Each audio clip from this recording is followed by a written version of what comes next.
Now, I'm going to just assume that everyone here knows who Malala is and that she is the youngest winner ever of the Nobel Peace Prize, meaning that we are all has-beens.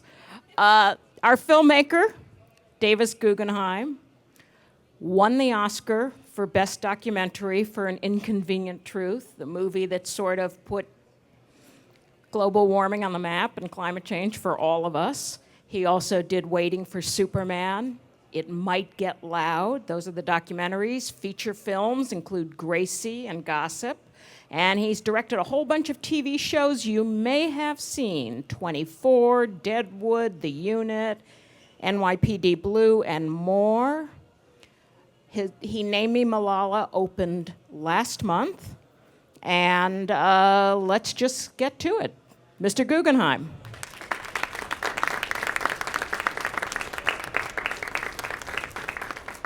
Hello. Hi, Grace. Hi, Eason. How are you? Okay, we'll make this easy. Yeah. Why this movie? How did you get it? How were you hired? Was it your idea? It was not my idea. The Walter Parks and Laurie McDonald, who are producers who used to run DreamWorks Studios for 9 years, they got the life rights to her story and were considering a movie. And when they flew to Birmingham and met Malala, and they sat down with her family, met her brothers and her father, Zia, they thought that it's impossible. How would you make this movie with actors? And it should be a documentary. And so when they flew home, they called me. And I didn't know whether I would do it right away. I wasn't sure.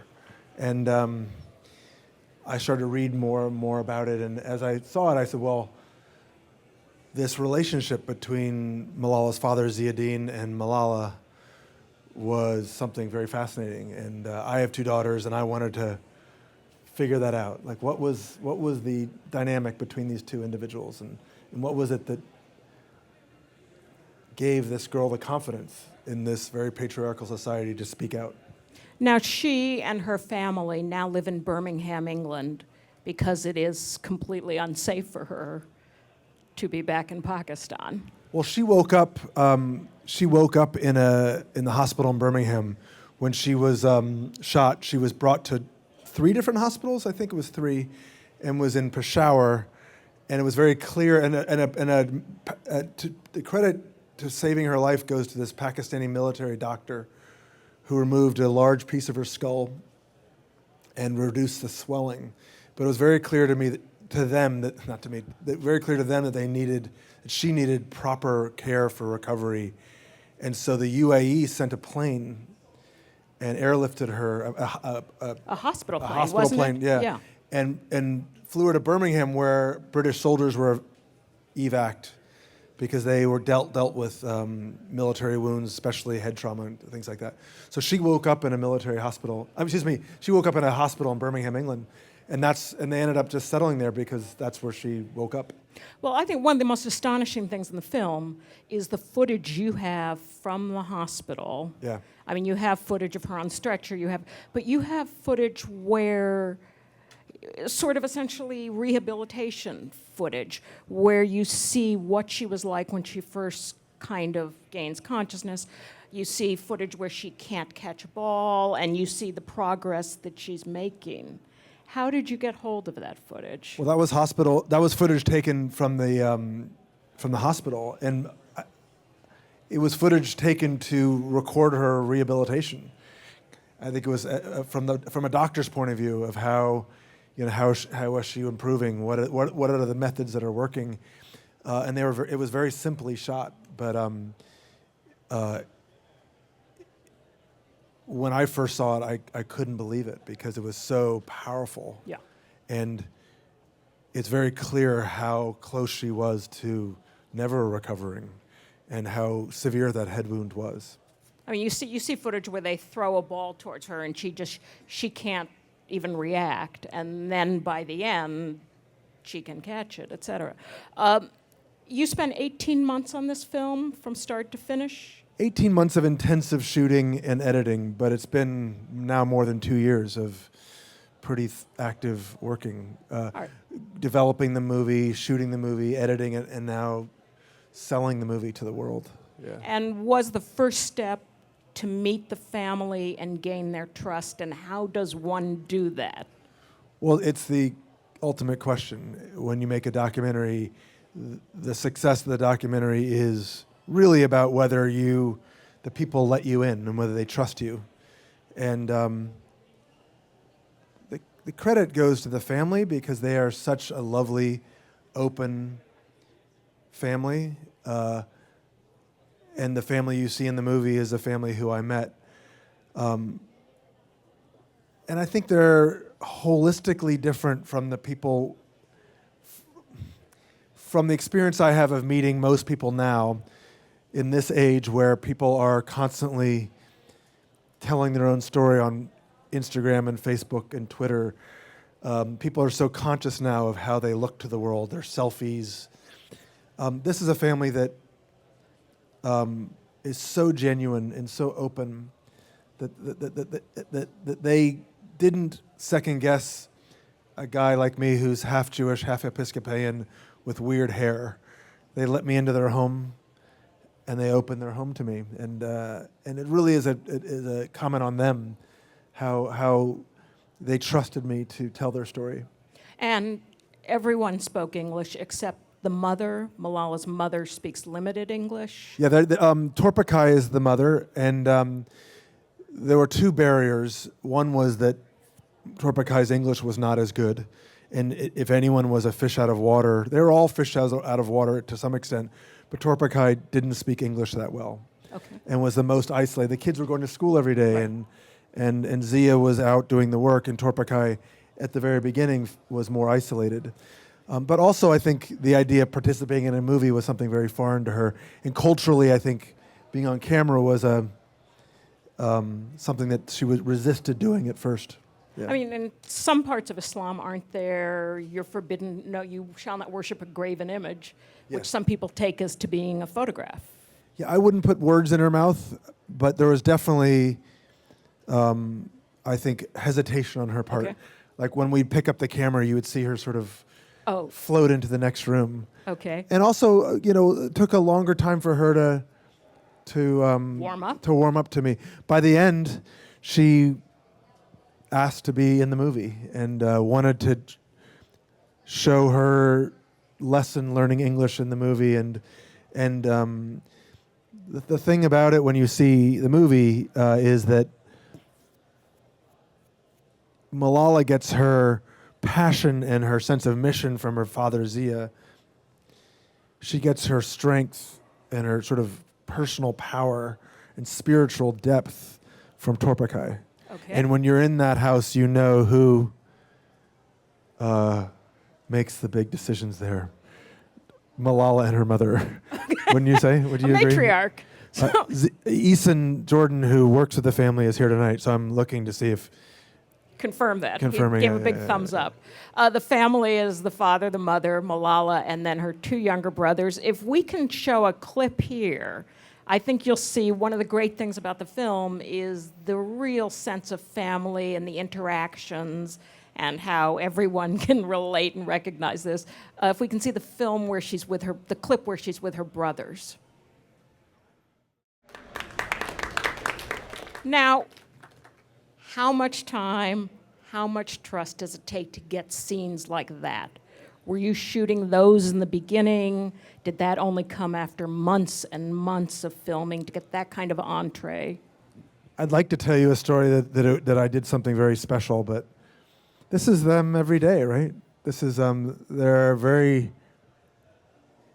Zia, the father, said something in one of the Q&As we did together, is that this tragedy that happened to them, Malala being shot and them being dislocated, brought the family very close together, and they really cling to each other. But they're also, that's who they are. They're very ebullient and joyful and irreverent, and they're teasing. And I used to come home from visiting them just buzzing with joy, because even though they've suffered a lot. Imagine your daughter being shot and then having to leave your country Imagine having to be put into a school where you speak a different language. You never see them complain. And I kept finding myself asking myself, why don't I appreciate my life the way they appreciate their life? Why do not I enjoy the simple things the way they enjoy the simple things? Now, I read an interview where, just a little homework for this, where you said you always know who the viewer is ahead of time. You always know who you're sort of making this film for. You hope it's lots of people, but you kind of know. With Inconvenient Truth, it was your Republican relatives in Ohio. In this film, you have 2 daughters who are how old? 14 and 9. Okay. Are they the viewer? Who's the viewer for this film in your head when you were making it? It's interesting, as my evolution as a filmmaker, I used to make the film for me. I was just like, I'm going to make the film that I imagine in my head. And now it's very important to me as I make the film, who is this movie for? And I need to imagine an audience member watching the film. And it was, for Inconvenient Truth, it wasn't enough to make a film about climate change for lefty hippies like myself. I wanted the film to actually do something and actually change people's minds.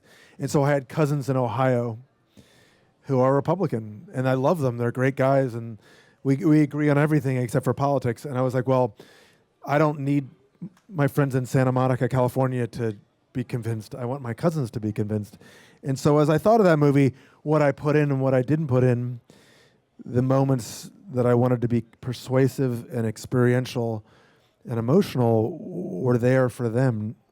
And so more as I evolve, as a filmmaker, I really want to precisely know who this is for. And very first thing I thought, I want this to play for teenage girls. I want girls to feel like this is their movie and their story. And part of that is that I have 2 daughters, and I want them to connect to this amazing girl, Malala. I want them to feel like this is their story. It's remarkable to think of a girl in Venice, California, where I live, standing up to tyranny the way Malala stood up to tyranny. It's sort of a story that we are now familiar with, but imagine the bravery of standing up, knowing you're going to risk your life, knowing that other people who stood before you spoke up and are shot and killed. The fact that Ziauddin, her father, did that, his friends were being killed, the fact that Malala stood up and spoke out, knowing that she was risking her life, to me that's remarkable. And yet, some of what is most affecting in the film and gives you the greatest sense that you know Malala is when she's a teenager, sort of being shy about liking Brad Pitt, or she's afraid that she's not going to do well on the test. I mean, I think it's that contrast that makes her human and relatable, because she's so fantastically eloquent. Yeah. May I show a clip? The next clip is the forgiveness clip. This is, I mean, I can't imagine any of us being able to make this speech ourselves. Now, who writes her speeches? Does she? Does her dad? What surprised you most? I mean, that, for me, the most surprising thing in the film is how unbelievably eloquent she is. What surprised you most? Well, when I first heard about this project, I read a lot, and a lot of the early things written about her were asking that question. You know, is Ziauddin behind the scene pulling the strings? And it's a question that we might ask. When you meet her, you realize that the buck stops with her. And I've been in many meetings about this movie where there's 20 adults who are very accomplished, and we go around the room and these very impressive people are saying, well, we should do this and we should do that, and people are arguing, and Malala's there. She's very, very quiet. And at the very end, she's not even pushing to speak. At the end, there's a moment where, And she typically will just say, I think we should do this. And suddenly everyone agrees. She has this preternatural sense of power and a sense of wisdom that is so much more mature than me or any of the other fancy people in the room. She, even though she's from this very small town in Pakistan, she has a very strong sense of what works. That being said, she has incredible people who support her. Easton Jordan works for her for the Malala Fund. Megan Stone. Ziauddin, her father, is a remarkable human being. When you see the movie, you'll see he's a passionate man who's risked his life and has a mission of his own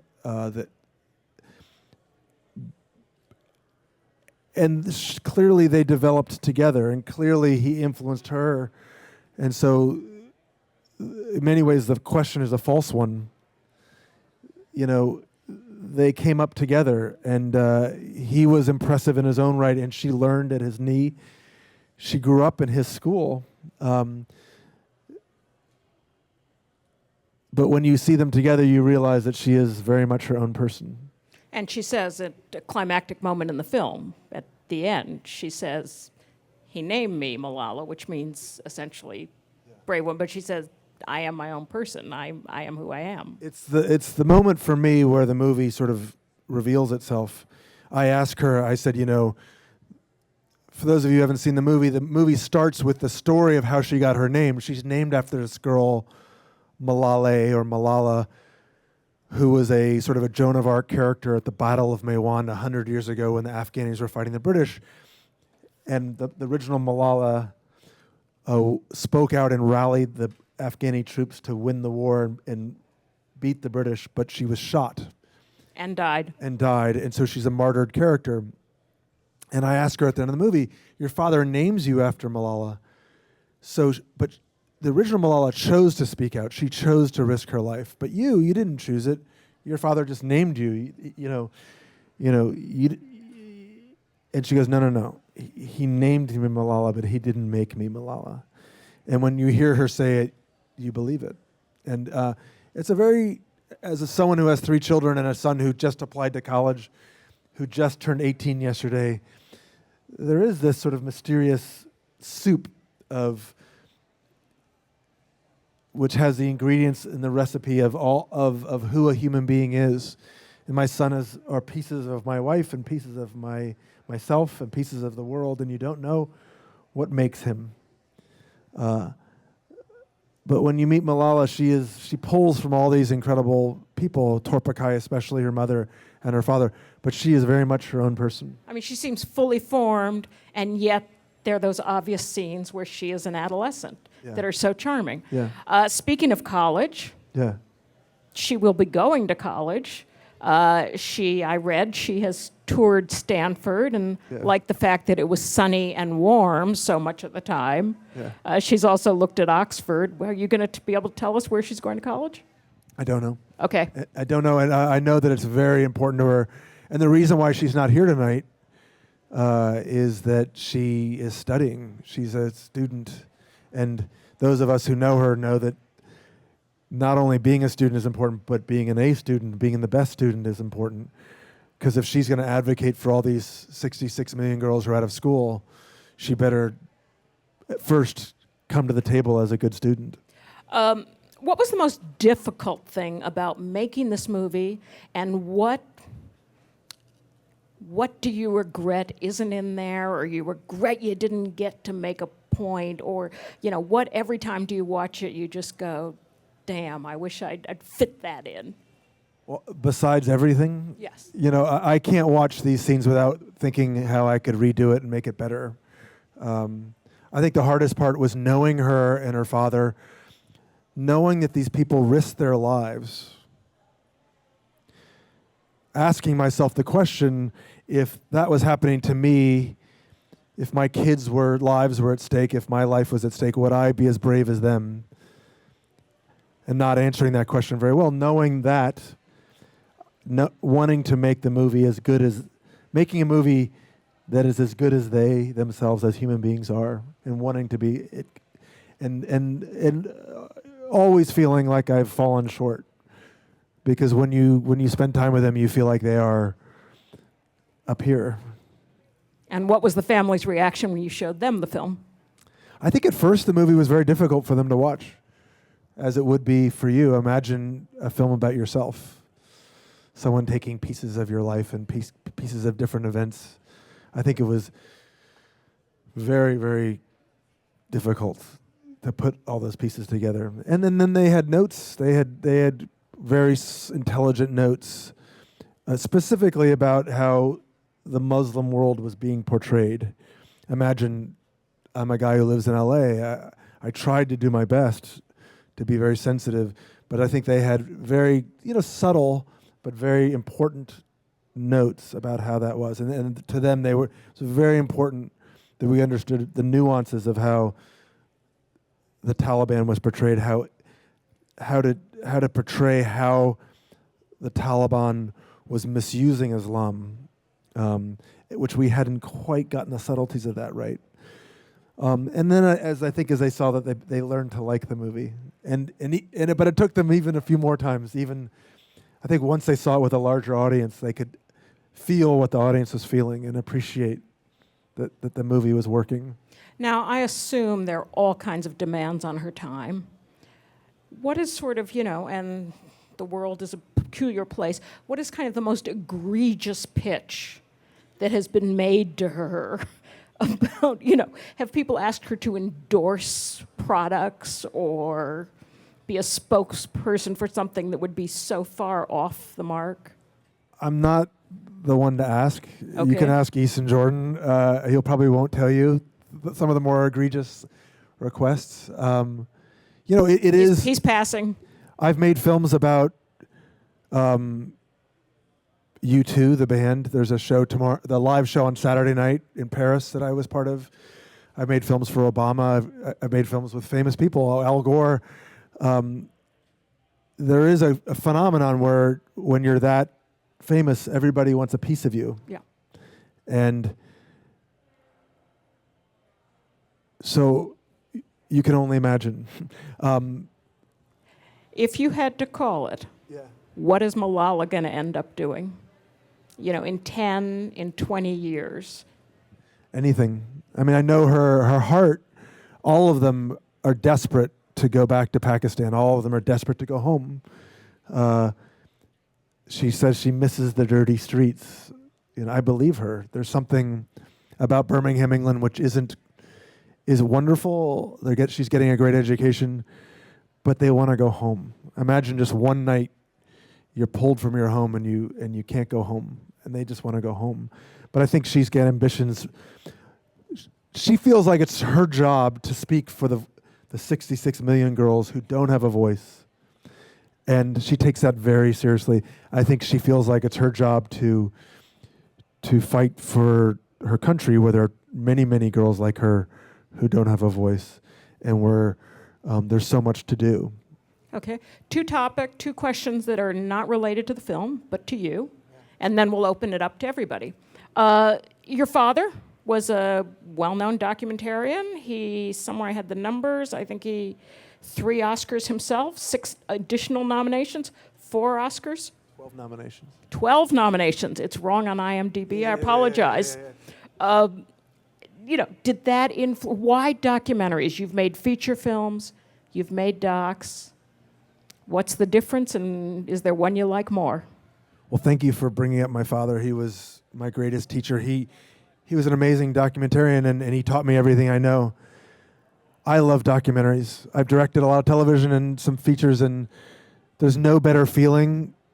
I had this feeling a lot where I come home and my kids ask me where I was and why I wasn't at the soccer game, or why I'm home late. And when I come home and say I was working on this film about this girl from Pakistan who risked her life for what she believed in, I can stand proud and say, this is what I was doing. This is how I was spending my time. And for me, in Hollywood and in television, you work in often I think your world gets smaller and smaller. It gets more exciting because they're fancy people and fancy things. When I direct television, there's a chair. When you're directing documentaries, there's no chair. You can sometimes sit on the floor. But I'm very proud of the work in documentaries, and I come home and my world is bigger, and I'm proud to tell my kids what I've been doing at work. And what's next for you? Nothing. Okay. Nothing. I'm gonna take a sabbatical and be a dad, cook dinner, Go to soccer practice? go to soccer practice. Yeah. Okay. Yeah. Let's open it up to questions from the floor. If somebody wants to be brave and ask the first question. Awesome. Hi, thank you so much for being here. As a successful filmmaker, how was your approach different to this, where you were really specifically telling her story? Everything else you've done, although affects us deeply, were these larger stories. How did you feel? Did you feel so much pressure that you're really the one bringing her to the world, that now we'll all have this forever? How was your approach different? Oh, that's a good question.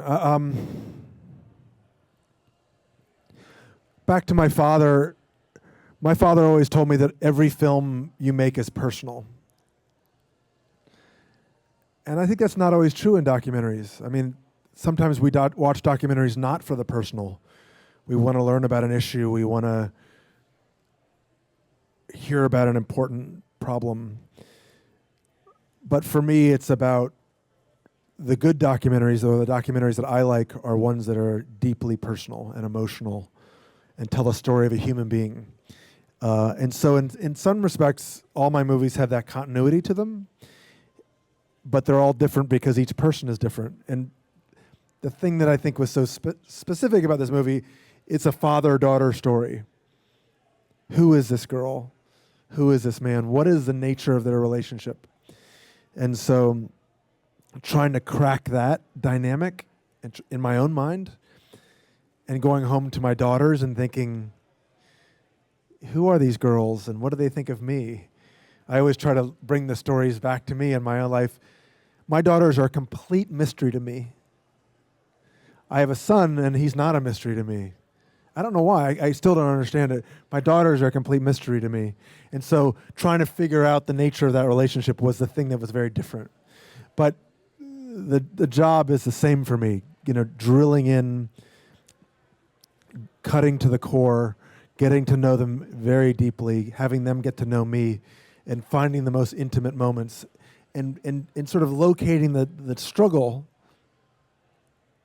the core of the struggle.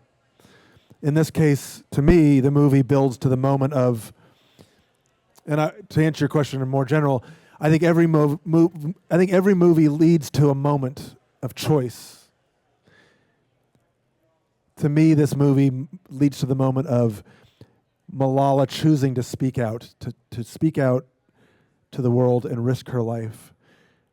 Her father's choice to let her. Some of us would not let our daughters do that. And why did he let her, and why did she choose to do it?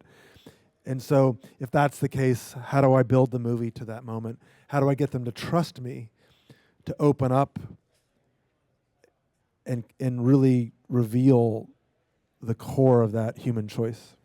And yet, are you doing that on the fly as you're making the film, or are you doing it in the editing room? Both, but I think the core is the truth. The core is going in and I certainly wouldn't have asked it the first day of meeting them. I would slowly sort of unpeel that onion, and that core question that you mentioned came at the very end. I think it was one of the last interviews I did. So it's like building trust, like you would with anybody. I think a lot of people would be interested to know, did you have any concerns about your own security while you were making the film? And the second, what kind of security was provided for you during making the film? Yeah, thank you. I'm a scaredy cat. I have no desire to risk my life for anything. If you guys haven't seen Cartel Land, it's a documentary that's out now, and it's about the cartels in Mexico, and this filmmaker, Matthew Weiner, did an amazing job and embedded himself on both sides of that conflict. and bullets are flying over his head. That's not me. um, in most cases, Malala lives a very ordinary life and goes to school every day. I think thoughtful measures are taken to make sure she's safe. We were mostly in very safe situations. We were at the border of Jordan and Syria when the Syrian refugees were coming across, if you've seen the movie. In that case, there was Jordan military there. In other cases, there was sort of proper, thoughtful security, but it wasn't really a factor in this movie. One thing I think that struck me in hearing your conversation this time is that you have had a chance to deal with people that have very resonant levels of fame. And you know, in this age where everybody can get a little famous with their YouTube videos and all this and that, you must have a unique take on what makes people, you know, achieve what they achieve, or what the resonant effect. In some cases, like Malala, it may be a little bit more accidental, or with the school teachers, with the film you made about the teaching situation. But you've seen it. What are your observations on what makes people succeed, and how does fame impact on them? That's a really interesting question. For some reason, not by design, that's been the path I've made. I've made a lot of films about ordinary people. My first film was about 5 first-year teachers in their 20s. It's interesting. I think everybody has their outer shell, the person they present to the world, and they also have their inner quiet self that they. I almost feel like it's like if you were to journal the things you would say to yourself. No matter what, I'm looking for the latter, you know. And the interviews I do these interviews without camera crews, just audio only, and many of them. And I'm trying to get into that core quiet place that almost feels, you might watch this movie and feel like Malala's narrating it, but she's really just speaking in a very quiet, personal place. And to me, that's the ambition, is to me, I think that's where documentaries have gone in the last 10 years. In the 60s and 70s, they were all about access. You could bring cameras into places that you've never been before. Now cameras have been everywhere. And so the new frontier, I think, is inside people, inside their souls. And so my job is to get in there. I think with famous people, there's 2 things going on. One is it's harder because that outer shell is more pronounced. But also with people like Bono or Malala, very different. There's part of them that's yearning to be seen in a way. You know, you have this person that people think you are, that is good for good and for bad. And I think people really want them to be known. They want themselves to be known in a core way. And so I think that's my job. You did mention that Malala and her family pretty much lives an ordinary life. But as you were filming, did it seem as if they were being treated differently, not in a negative or positive sense, just in general? Did it seem like people knew who they were and they were treating them a certain way?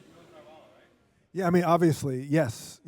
And my daughter carries Malala's book around, and she'll forever be known either as the girl who won the Nobel Peace Prize, I hope, or the girl who was shot on her school bus. To me, she shouldn't be known as the girl who was shot on her school bus. She should be known as the girl who spoke out. She risked her life to speak out for what she believed. That's the thing she should be known for. But people think they know her. You know, people have a relationship with her before they even know her, which is really interesting. That's maybe another element of celebrity, right? If you would call it that. The thing to understand, though, is that when I was with Eason in Jordan, and I wasn't in Nigeria, but you were with her in Nigeria and Kenya, and there, no one knows who she is. And yet some of the most affecting scenes in the movie, you go with her to Kenya to a girls' school, Right. and seeing her relating to these girls. Yeah. And they're, they're all thrilled at the idea that they're going to learn. Yeah, these girls are African, they're Christian, Malala's Muslim and Pakistani, and they've never heard of her before, but within minutes, and that says a lot about Malala. One, that she can connect very deeply right away, but also that Malala is the most happy there. Don't you think she's most in her skin when she's with girls? And so the celebrity thing, I don't want to use that word. It's the sort of the nature of your question, but the idea that people think they know her before they know her is kind of irrelevant to Malala.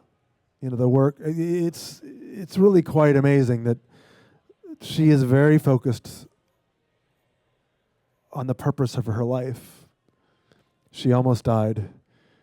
She got a second chance at life. She says in the movie, I've been given a new life, and this life is a sacred life. When you're with her, you believe that all the small stuff falls away, and that her purpose in life is to do these things and to be the voice for these other girls. And everything else sort of falls away. Let's do 2 more questions, one from this side, one from the other side, and then let's find out how we can help if people are so moved to. Hello. So my question is, was it difficult, or did you put a lot of work into managing the subtleties between really giving a platform to her message of, female empowerment and education, while also centering the film around a relationship between her and her father instead of her mother or another female figure? There's a great expression, I think Samuel Goldwyn says, if you want to put a message in your movie, write a telegram. That movies shouldn't have a message in them. And I believe that to some degree. I mean, Inconvenient Truth the whole movie is a case for why climate change is real. And Waiting for Superman is about public education. This movie certainly is about girls' education. But there is this very tenuous balance in a movie. You go because you believe in, a lot of people will be drawn to this movie because they believe in Malala and her message, but the movie needs to tell a story first. And my job first is to tell a story. Now in that story, the message can come through in its own organic way, but that's my first job. And so I think where so many documentaries fail is that they are serving a cause first, and they fail to bring you through a journey. They fail to be personal, and they fail to actually give you an experience and tell a story. Is it harder to get started on a film or keep going? What was the particular thing you had to conquer in either or? When you start a movie, you get so excited. You said, "This is awesome." So I think it's easy to get started, and if I you can, and all the projects I've done that have failed, it's like it's gonna be great. I think it's so it's easy to jump in. I think it's harder when you're the 1,000 moments when a film doesn't work. We screened this film 30 times, and 28 of those times it didn't work. I screened it for my friends and said, "This doesn't work. This doesn't work. How do we get it to work? How do we get it to work?" And it's the persistence to get it there, to pull it together, I think that's the hardest. I'm going to ask a tough one. Yeah. How do you know when to pull the plug? Something you were excited about, something you jumped in, something you started, but a film you ended up just going, this isn't working and I'm going to just shut it down now. Have you done that? We'll end on a downer note. I refuse to believe that I can ever. It's like it's like walking away from one of your children. You say, "Well, this will never work. I'm gonna take my child back to the hospital." So You can't. you've pulled them all out or tried. I'm not saying they're But all you've good. tried. Okay. But you've got to the finish line But they with them are all. you have to love your movies like they're Yeah. your children. Okay. And never give up. And even now, as the movie is out in the world, I'm here tonight because I want to see the movie get seen by people, and that's its own challenge. So I think you're supposed to say, please tell your friends, go to the movie and tell your friends to go. Yeah, the movie's, for those of you who haven't seen it, Fox Searchlight is a studio. They've done an incredible job releasing it. It's still in theaters now. And also, if you're inspired by her story, go to the Malala Fund. It's a very, very, very important group to me. They do two things, which is really important. They're building schools for girls on a local level, but also they're advocating on a global level for girls' education. So I think it's, if you're inspired by her, she needs an army of people. Malala needs an army of people who say they've got her back, and you can help financially, but you can also just be a supporter of her. So I encourage you. It's a very worthy organization, a very worthy cause. Well, I think as Malala herself said, let us pick up our books and pens. They are our most powerful weapons. Yeah. So are cameras. Yeah. Leah, thank No, you. thank you. Thank you. It was very nice. And So I think that's it, unless there's anything else. Thank you so much. thank you, Leah. That was wonderful. Thank you for coming tonight.